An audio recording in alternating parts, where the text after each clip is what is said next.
Hər vaxtınız xeyir əziz izləyicilər. Deməli, bu sualda 3 şəkil verilib ki, biz bu 3 şəklin hər birində nəqliyyat vasitəsi və yaxud da nəqliyyat vasitələri hansı istiqamətə gedə bilər, onu tapmalıyıq. Deməli, yuxarı soldakı şəkildən başlayırıq.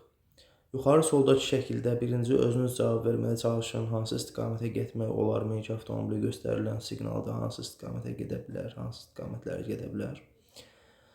Cavab bundan ibarətdir ki, bütün istiqamətlərə gedə bilər. Çünki nizamlayıcının sola dönmə siqnalıdır və sol tərəfdən gələn relsiz nəqliyyat vasitəsi bütün istiqamətə gedə bilər. Sual oluna bilər ki, bəs burada düzünə məcbur edici, yəni məcburi hərəkət istiqaməti yol nişanı nə məna daşıdı? Niyə ona əməl eləmədi? Yaxud o bizə deyirdi düz get.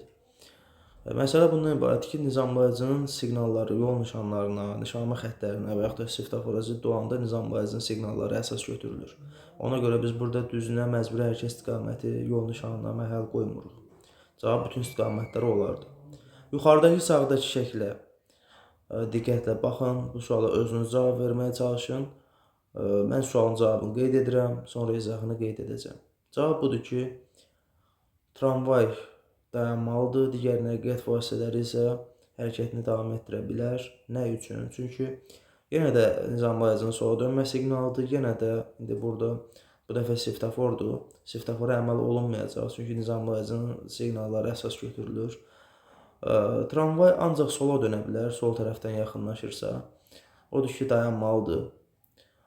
Digər nəqliyyat vasitələri, yəni relsiz nəqliyyat vasitələrinin bütün istiqamətdə hərəkətinə icazə var. Odur ki, bu nəqliyyat vasitələri həm də öz zolaqları üzrə düzgün mövqedədirlər və düzgün istiqamətlərə doğru hərəkət edirlər. Odur ki, onlar üçün bir problem yoxdur, təkcə tramvayın hərəkəti qadağan olacaq.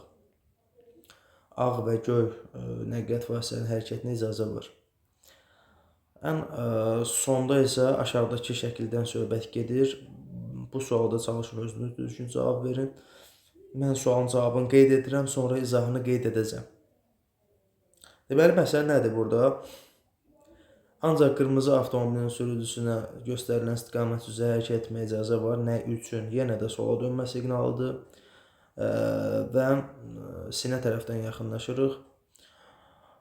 Sinə tərəfdən yaxınlaşan bütün nəqliyyat vasitələri, yəni nizamlayıcının sola dönmə siqnalıdır, ancaq sağa dönə bilər. Yenə də svetoforu burada məhəl qoymuruq, bayaqki söhbət nizamlayıcının siqnalı əsas götürülür. Lakin göy avtomobil niyə sağa dönə bilməyəcək? Çünki düzgün mövqe tutmayıb. Gərək birinci hərəkət zolağında olaydı. Sağa dönərkən öz istiqamətində hərəkət hissəsində ən sağdan sağa dönməlisən.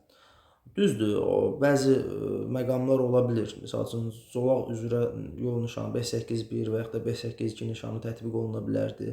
Və yaxud da ki, hərəkət zolağında ki, xətt çəkilir zolaq üzrə, məsələn, sağa və yaxud da digər istiqamətlər ola bilir. İndi burada sağa olsaydı, bizə icazə verilərdi. Dediyim kimi, 581, 582 nişanı və yaxud da ki, bizə sağa dönməyə icazə versəydi və yaxud da geri çəkilən zolaq üzrə nişanlı xətti bizə sağa dönməyə icazə versəydi göy üçün, onun da dönməsinə icazə olardı. Amma göstərilən vəziyyətdə belə bir situasiya olmadığı üçün biz deyirik ki, göy avtomobilin sürücüsü göstərilən istiqamətdə hərəkət edə bilməz. İndi sual oluna bilər ki, yaxşı, bəs nə etməlidir? Belə bir sual ünvanlana bilər bizə. Biz də bu suala cavab olaraq deyirik ki, digər siqnalı gözləməlidir. Özünə uyğun olan digər siqnalı gözləməlidir. Göstərilən vəziyyətdə o sağa dönə bilməz. Hörmətli izləyicilər, bir məsələni də deyim, nizamlayıcı ilə bağlı bəzən çətin məqamlar ola bilir.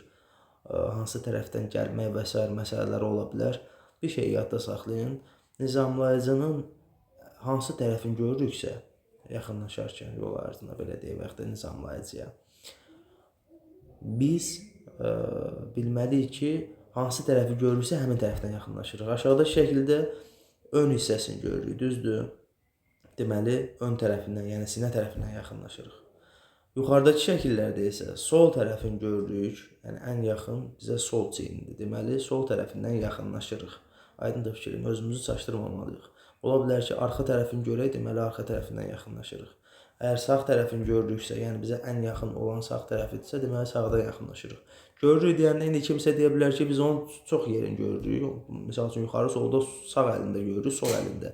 Əsas məsələ yaxın söhbətidir. Yəni bizə burada onun sol qolu daha yaxındır. Sol qolu tərəfində idi. Deməli soldan yaxınlaşırıq.